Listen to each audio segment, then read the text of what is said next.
আপনি অ্যালকোহল খান না, তবুও আপনার ফ্যাটি লিভার হয়েছে, কিন্তু কেন, কিভাবে? 3টে মিনিট আমার সঙ্গে থাকুন, কারণ এবং সমাধান দুটোই বলবো এই ভিডিওতে। NAFLD, হ্যাঁ, অ্যালকোহল না খেলেও এই ধরনের ফ্যাটি লিভার আপনার হতে পারে। নন অ্যালকোহলিক ফ্যাটি লিভার কাদের হতে পারে? যারা অলস জীবনযাপন করেন, ভীষণ লেজি দিন কাটান, খাবার নিয়ন্ত্রণ করেন না এবং ব্যায়াম করেন না। এটিও একটি লাইফস্টাইল ডিজিজ। সবচেয়ে বড় সমস্যা কি জানেন? শুরুতে বুঝতে পারবেন না।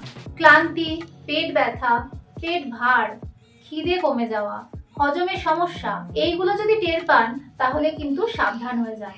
যারা অলরেডি ভুগছেন তাদের জন্য গুড নিউজ। আপনারা খাবার এবং লাইফস্টাইল চেঞ্জ করলেই সুস্থ হতে পারবেন।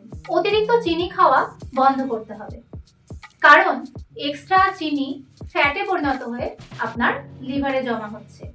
শুধু মিষ্টি বাদ দিলে হবে না, বিস্কুট, বেকারি প্রোডাক্টস, অতিরিক্ত carbohydrate, cold drinks, soft drinks সবই খাওয়া বাদ দিতে হবে। ভাজাভুজি বা ডিপ ফ্রাইড খাবার রোজ খাচ্ছেন। রিফাইন্ড অয়েল এবং ট্রান্স ফ্যাট লিভারের ফ্যাট পুড়িয়ে ফেলার ক্ষমতাকে কমিয়ে দেয়। যা ভিতরে যাচ্ছে সবটাই জমে যাচ্ছে। যেহেতু লেজি লাইফস্টাইল লিড করছেন, তাই অতিরিক্ত ফ্যাট কখনোই খরচ হওয়ার সময় পাচ্ছে। ভাজা বা স্ন্যাক্স খেতে ইচ্ছে হলে বাড়িতে বানিয়ে খান, ফ্রেশ অয়েল ইউজ করুন এবং ময়দার বদলে আটা বা মিলেট ইউজ করুন। এক্সট্রা ওজন ঝরিয়ে ফেলতে হবে। ব্যায়াম করুন, ওয়ার্কআউট করুন বা সিম্পল হাঁটুন। বিশেষ করে পেটে মেদ জমতে দেওয়া যাবে না। দিনে 30 মিনিট হাঁটলেও অনেক উপকার পাবেন। রাতে দেরিতে ডিনার করা এবং দেরিতে ঘুমানো চলবে না।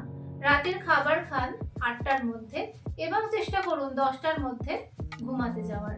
লিভার বিশ্রাম পাবে এবং ফ্যাট প্রসেস করার সুযোগ পাবে। অতিরিক্ত চিনি খেতে খেতে শরীরে তৈরি হয় ইনসুলিন রেজিস্ট্যান্স। সেক্ষেত্রে ফ্যাটি লিভার আসবেই। তাই শুরু থেকেই মিষ্টি খাওয়া কমিয়ে ফেলুন। তাহলে আসল কথা হলো, ফ্যাটি লিভার একটা লাইফস্টাইল ডিজিজ। এটা হওয়ার আগে হলে, লাইফস্টাইল চেঞ্জ করলে আপনি এর থেকে রেহাই পাবেন। যদি অলরেডি আপনার ফ্যাটি লিভার হয়ে গিয়ে থাকে তাহলেও লাইফস্টাইল চেঞ্জ করে ফেলুন, ব্যায়াম করুন। কিছুদিন এইভাবে চললে অবশ্যই উপকার শুরু হবে।